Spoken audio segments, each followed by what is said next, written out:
కవచముగా ఆయన ధరించుకొనెను.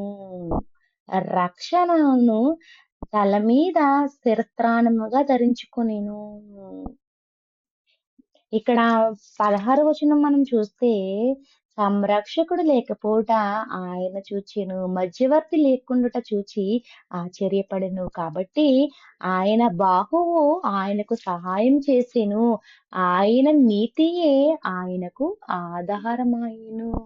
ఇక్కడ యేసుక్రీస్తు ప్రభువారి గురించి యెషయా గారు ప్రవచించడం అనేది జరుగుతుందిక్కడ. ఆయన నీతియే ఆయనకు ఆధారము. నీతి. ఈ నీతిని మనం కలిగి ఉంటే, మనకు ఈ నీతే మనకు ఆధారముగా ఉంటుంది. నీతిని కవచంగా మనం ధరించుకోవాలి. యేసుక్రీస్తు ప్రభువారు కవచంగా ధరించుకున్నారు నీతిని. అలాగే యోబు గారు నీతిని వస్త్రంగా ధరించుకున్నారు. దీనత్వమును వస్త్రంగా ధరించుకోవాలని దేవుడు మాట్లాడడం అనేది ఇక్కడ మనము చూస్తున్నాము. అదే విధంగా మనము చూస్తే ఇంకా వస్త్రాలు ఏంటి? దీనత్వము అనే ఒక వస్త్రము, నీతి అనే ఒక వస్త్రము, మరొక వస్త్రం మనము చూసినట్లయితే ఈ కీర్తనల గ్రంథము 132:16. కీర్తనల గ్రంథము 132:16. అసలు ఏంటి ఆ వస్త్రాలను చూస్తున్నాం కదా! ఒకటి దీన మనసు అనే వస్త్రము, 2 ఏంటి నీతి అని వస్త్రము, మూడో వస్త్రం మనము చూసినట్లయితే కీర్తనల గ్రంథము 132వ అధ్యాయము 16వ వచనం మనము చూస్తున్నట్లయితే, దాని యాజకులకు రక్షను వస్త్రముగా ధరింపచేసేదను.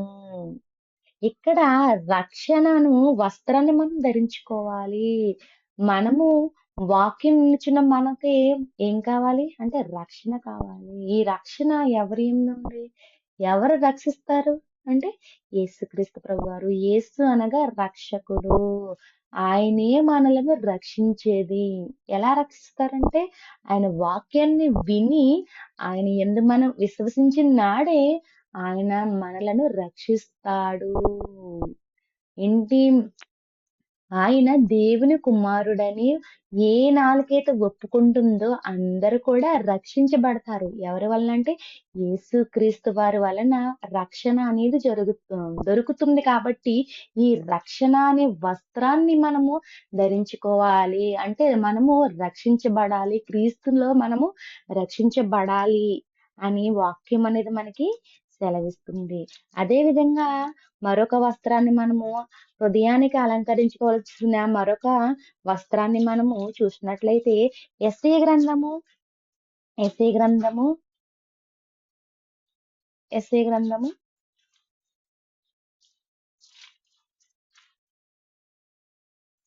యెషయా గ్రంథము 59వ అధ్యాయము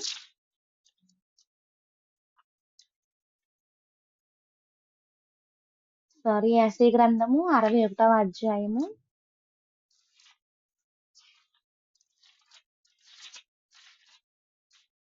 3వ వచనం మనం చూసినట్లయితే,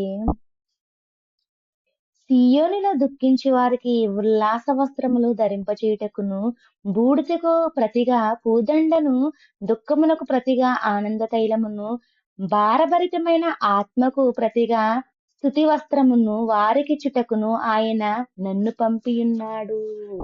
సీయోనులో దుఃఖించు వారికి దుఃఖము. అది ఎవరి గూర్చిన దుఃఖం అంటే దేవుని గూర్చిన దుఃఖము. అంటే మన హృదయము దుఃఖంతో నిండినప్పుడు ఎలాంటి వస్త్రాలు వస్తాయంట మనకి? ఉల్లాస వస్త్రములు ధరింపజేస్తాడంట దేవుడు. ఎప్పుడైతే మనము దేవునిలో ఉంటామో మనకు కలిగిన శ్రమల నుంచి, మనకు కలిగిన ప్రతి కన్నీటి బాష్ప బిందుకు దుఃఖిస్తూ ఉన్నప్పుడు దేవుడు ఎటువంటి వస్త్రాలు ధరింపజేస్తారంటున్నాడంటే ఉల్లాస వస్త్రాలను దేవుడు ధరింపజేస్తాడు. వేటికంటే మన ఆత్మకు, మన హృదయానికి ఈ ఉల్లాస వస్త్రము ధరింపజేస్తానంటున్నాడు. ఇంకా ఏ వస్త్రం ఉందంట? దుఃఖమునకు ప్రతిగా ఆనంద తైలమును, భారభరితమైన ఆత్మకు ప్రతిగా స్తుతి వస్త్రమును. స్తుతి వస్త్రము కూడా దేవుడు ఇస్తాడంట. వారికిచ్చుటకును ఆయన నన్ను పంపియున్నాడు. యెహోవా తన్ను మహిమపరుచుకొనున్నట్లు నీతి అను మస్తి ఈ వృక్షములన్నీయు యెహోవా నాటిన చెట్లన్నీయు వారికి పేరు పెట్టబడును. ఏంటి? నీతి అను మస్తికి వృక్షములన్నీయు యెహోవా నాటిన చెట్లన్నీయు వారికి పేరు పెట్టెను. ఈ ఆత్మకు ధరించుకున్న వస్త్రాలు ఇవన్నీ ఏనాడైతే ఒక మనిషి ధరించుకుంటాడో ఆ మనిషికి దేవుడు ఏం పేరు పెడతాడంట? యెహోవా నాటిన చెట్లనియు వారికి పేరు పెడతాడంట దేవుడు. మొదటగా మనం చూసిన వస్త్రం ఏంటి? దీన మనసు అను వస్త్రము. తర్వాత మనము చూసిందేంటి? నీతిని అను వస్త్రం మనం చూస్తాము. నీతి అను వస్త్రం మనం చూస్తాము. తర్వాత రక్షణ అను వస్త్రం చూస్తాము. తర్వాత మళ్ళీ ఏం చూస్తాం మనము? ఉల్లాస వస్త్రాలు, ఉల్లాస వస్త్రాలు దేవుడు మనకు ధరింపచేస్తాడు. దుఃఖమునకు ప్రతిగా ఆనంద తైలము. భారభరితమైన ఆత్మకు ప్రతిగా స్తుతి వస్త్రాన్ని దేవుడు మనిషికి ఇస్తాడంట. ఆత్మకు ధరింపజేస్తాడంట దేవుడు. అదే విధంగా మనము చూస్తున్నట్లయితే రోమిలకు రాసిన పత్రిక 13వ అధ్యాయము. రోమిలకు రాసిన పత్రిక 13వ అధ్యాయము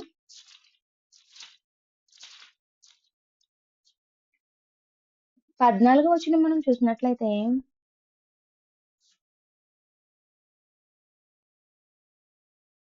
మెట్టకు ప్రభువైన యేసుక్రీస్తును ధరించుకునిన వారై శరీరేచ్ఛలను నెరవేర్చుటకును శరీర విషయమై ఆలోచన చెయ్యకుడి. మనము ఎవరిని ధరించుకున్నామంట? క్రీస్తును మనము విశ్వసించాం కదా! క్రీస్తుని మనము అంగీకరించాం కాబట్టి మనము ఎవరిని ధరించుకున్నామని ఇక్కడ వాక్యం సెలవిస్తుందంటే ప్రభువైన యేసుక్రీస్తును ధరించుకొనిన వారై మనము ఎప్పుడైతే మారు మనసు పొంది బాప్తిసం తీసుకుంటామో అప్పుడు యేసుక్రీస్తు అను వస్త్రాన్ని మనము ధరించుకున్నామంట. యేసుక్రీస్తుని మనం ధరించుకున్నామంట.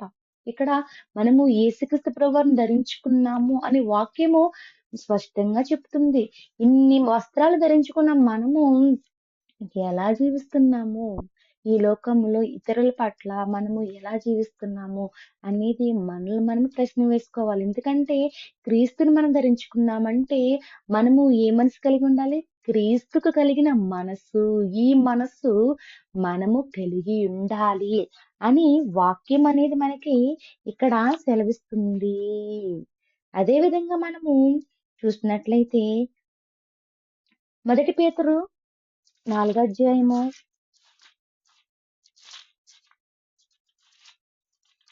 మొదటి పేతురు 4వ అధ్యాయము 1వ వచనం చూసినట్లయితే క్రీస్తు శరీరమందు శ్రమపడిను గనుక మీరును అట్టి మనసును ఆయుధముగా ధరించుకొనుడి. క్రీస్తు శరీరమందు శ్రమపడ్డాడు. క్రీస్తుకు ఎన్ని శ్రమలు కలిగినాయండి? చాలా శ్రమలు కలిగినాయి. ఆయన్ని దూషించారు, ఆయన్ని కొరడాలతో కొట్టారు, అవమానించారు, అవహేళన చేశారు. ఆయన శిలువ మరణానికి వెళ్ళేంతగా రక్తం కార్చుకుంటూ శిలువను మోసుకుంటూ ఆయన ఎన్నో హింసలు పడ్డారు. ఈనాడు క్రైస్తవులుగా మనం పిలబడుచున్నాము. క్రీస్తుని అంగీకరించాము. క్రీస్తుని ధరించుకున్న మనము క్రీస్తు పని ఏమైనా చేస్తున్నామా? ఆయన గురించిన మాటలు మనము ప్రకటించగలుగుతున్నామా? మనకి ఏదైనా చిన్న కష్టం వచ్చిందంటే మనము తల్లడిల్లిపోయి మనము దేవుని విడిచిపెట్టి ఈ లోకపరంగా మనము వెళ్ళిపోతున్నాము. కానీ అలా ఉండకూడదు. క్రీస్తుని ధరించుకున్న మనము క్రీస్తులో పాలివారై ఉండాలి. క్రీస్తుతో కూడా మనము నడవాలి. క్రీస్తు ఏ మనసైతే కలిగి ఉన్నారో దీనత్వాన్ని కలిగి ఉన్నారు. ఆయన కరుణ కలిగి ఉన్నారు. అందుకని మనము క్రీస్తు ధరించుకున్న మనస్సును మనం ధరించుకోవాలి. మన ఆత్మకు కావలసిన వస్త్రం ఏంటంటే రక్షణ అనే వస్త్రము. ఈ క్రీస్తు అనే వస్త్రాన్ని మనం ధరించుకున్నప్పుడు దేనికి మనము భయపడే వారిగా మనము ఉండకూడదు అని వాక్యం మనకి సెలవిస్తుంది. అదేవిధంగా మనము చూసినట్లయితే యెషయా గ్రంథము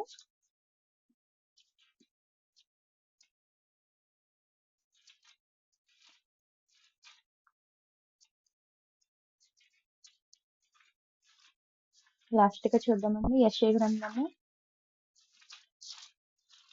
61వ అధ్యాయము 10వ వచనము చూసినట్లయితే, శృంగారమై శృంగారమైన పాగా ధరించుకొనిన పెండ్లి కుమారుని రీతిగాను, ఆభరణములతో అలంకరించుకొనిన పెండ్లి కుమార్తె రీతిగాను ఆయన రక్షణ వస్త్రములను నాకు ధరింపజేసి ఉన్నాడు. నీతి అను పైబట్టను నాకు ధరింపజేసి ఉన్నాడు. కాగా యెహోవాను బట్టి మహదానందంతో నేను ఆనందించుచున్నాను. ఎప్పుడైతే మనం క్రీస్తులో ఉంటామో అప్పుడు మనము మహదానందంగా ఉండాలండి. ఆనందించేవారుగా మనము ఉంటాము. ఎందుకంటే ఆయన మనకు రక్షణ అనే వస్త్రాన్ని ధరింపజేస్తాడు కాబట్టి, నీతి అనే బట్టను మనకు కప్పుతాడంట. మన హృదయాలకు నీతి అనే బట్టను ఆయన కప్పుతాడు కాబట్టి మనము ఆయన యందు ఆనందంగా ఉంటాం. కాబట్టి మనకి కావలసిన వస్త్రాలు, మన హృదయానికి కావలసిన వస్త్రాలతో మనము మన మనసులను, మన ఆత్మను అలంకరించుకున్న నాడే మనము ఆ తండ్రి ఉన్న లోకానికి చేరగలుగుతాము. ఇవేమీ లేకుండా మన హృదయము మారకుండా, మన హృదయము ఈ జారత్వంతో గాని, ఈ లోకంతో కలిసిపోతే మనం ఎక్కడికి వెళ్ళిపోతామండి? ఈ దేహం అనేది ఇక్కడ విడవబడుతుంది. కానీ ఈ దేహంలో ఉన్న ఆత్మ రక్షించబడాలి అంటే ఈ వస్త్రాలు, ఈ రక్షణ అనే వస్త్రం గాని, నీతి అనే వస్త్రం గాని, క్రీస్తుని మనము ఒక వస్త్రంగా ధరించుకోవాలి.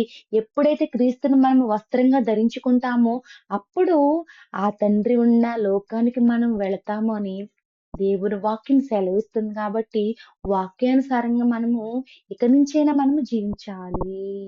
ఈ లోకాశలు మనము ఆలోచించకుండా పరముందున్న వాటిని మనము వెదికే వారిగాను, ఆయన గూర్చి మనము సువార్త ప్రకటించే వారిగాను, యేసుక్రీస్తు ప్రభువారు ఎలాగైతే అంటే క్రీస్తుని అంగీకరించాము, క్రైస్తవులుగా పిలువబడుచున్నాము కాబట్టి మనము శ్రమ అయినా, హింస అయినా, యోబు ఎలాగైతే నీతిని వస్త్రంగా ధరించుకున్నాడో, ఎన్ని శ్రమలొచ్చినా, కష్టాలొచ్చినా మనము కూడా మన విశ్వాసము నుండి మనము క్రీస్తు మీద దేవుని పైన పెట్టుకున్న నమ్మకాన్ని నుండి మనము అటు ఇటు తొలగిపోకుండా స్థిరమైన విశ్వాసం కలిగి జీవించాలని కోరుకుంటూ ఈ కొద్ది మాటలు ముగిస్తున్నాను. దేవుని నామానికి మహిమ కలుగును గాక.